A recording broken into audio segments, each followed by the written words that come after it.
بسم اللہ الرحمن الرحیم۔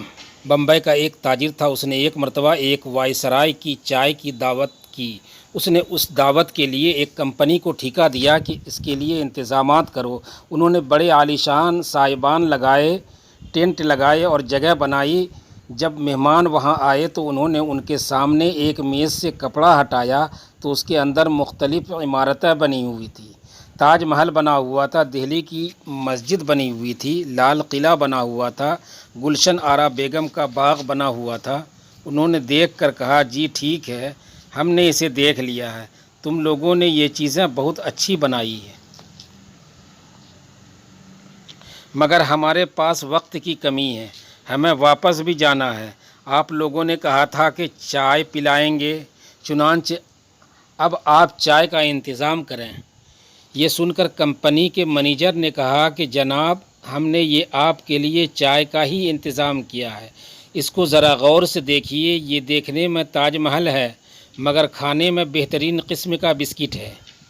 اب جب انہوں نے آگے بڑھ کر کھانا شروع کر دیا تو میناروں میں ذائقہ الگ ہے، دروازوں میں ذائقہ الگ ہے۔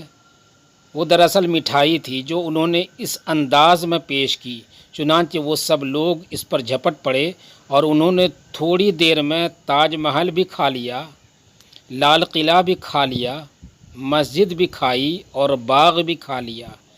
جب انہوں نے سب کچھ کھا لیا تو انہوں نے کہا کہ عجیب بات ہے کہ تم نے اتنا میٹھا سامنے رکھ دیا، کچھ تو نمکین بھی رکھا ہوتا۔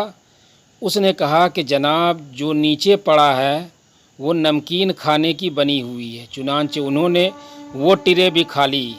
ایک مرتبہ ایک مغل بادشاہ نے ایک ایرانی شہزادے کی دعوت کی۔ جب ایرانی شہزادے نے آنے والا تھا تو انہوں نے بڑے خانسامہ کو بلا کر کہا کہ ایک ملک کا شہزادہ آ رہا ہے، تم اس کے لیے ذرا اچھا سا کھانا بنا دینا۔ یہ میزبان کے لیے عزت و وقار کا مسئلہ ہوتا ہے، وہ چاہتا ہے کہ میں مہمان کو ایسا کھانا پیش کروں جیسے اس کی عزت یا جیسے میرے دل میں اس کی محبت ہے۔ چنانچہ اس نے کہا، بہت اچھا۔ جب ایرانی شہزادہ اپنے دوستوں کے ہمراہ آ کر بیٹھا تو تھوڑی دیر تک گفتگو ہوتی رہی، پھر کھانے کا وقت آیا تو خانسامہ کو اشارہ کیا گیا کہ آپ ان کے کھانے کے لیے کچھ لائیے۔ چنانچہ وہ ایک بڑا سا برتن ڈھکا ہوا لایا، اسے اوپر سے خوب سجایا گیا تھا جیسے گفٹ پیک ہوتا ہے۔ اس نے لا کر اسے ایرانی شہزادے کے سامنے پیش کیا کہ اسے قبول کیجیے۔ ایرانی شہزادے نے جب اس کو کھول کر دیکھا تو اس کے اندر ایک بھینسے کا کٹا ہوا سر پڑا تھا اور اس کی گردن میں سے خون بھی نکل رہا تھا۔ انسان جب اس قسم کا منظر دیکھتا ہے تو اس کو کراہت محسوس ہوتی ہے۔ تو وہ شہزادہ تھا اور اس نے اس چیز کو بہت ہی معیوب سمجھا کہ مہمان کے سامنے بھینسے کا کٹا ہوا سر لایا گیا ہے، یہ بھی کوئی بات ہے بھلا؟ جب اس نے ناگواری کا اظہار کیا تو اس مغل بادشاہ نے خانسامہ کو بلا کر کہا، آپ نے تو ہماری عزت بنانے کی بجائے الٹا بے عزتی کروا دی، آپ نے تو مہمان کو ناراض کر دیا۔ ہم نے تو آپ سے یہ نہیں کہا تھا کہ بھینسے کا کٹا ہوا سر سامنے لا کر رکھو، اور سر بھی ایسا کہ اس میں سے خون بھی بہہ رہا ہو۔ ہم نے تو آپ سے کہا تھا کہ مہمان کے لیے کوئی اچھا سا کھانا تیار کر کے لاؤ۔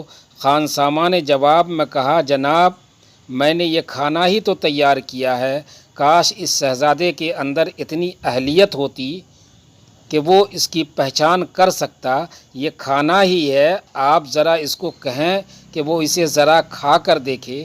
جب شہزادے نے اس کو ذرا قریب کر کے دیکھا تو وہ دراصل مختلف کھانے بنے ہوئے تھے، آنکھیں مختلف ذائقے کی تھیں، سر مختلف ذائقے کا تھا، دانتوں میں اور قسم کا ذائقہ تھا، اور جس کو وہ خون سمجھ رہا تھا وہ مشروب اور ذائقے کا تھا۔ اب جب ایرانی شہزادے نے اس کو کھانا شروع کر دیا تو وہ واقعی اس خانسامہ کی فنی مہارت کا قائل ہو گیا کہ انسان ایسی حیرت انگیز چیز بھی بنا سکتا ہے۔ دوستو چینل پر اگر نئے ہیں تو چینل کو سبسکرائب کریں، لائک کریں، شیئر کریں اور کومنٹ میں اپنے بہترین رائے کا اظہار ضرور کریں۔ شکریہ۔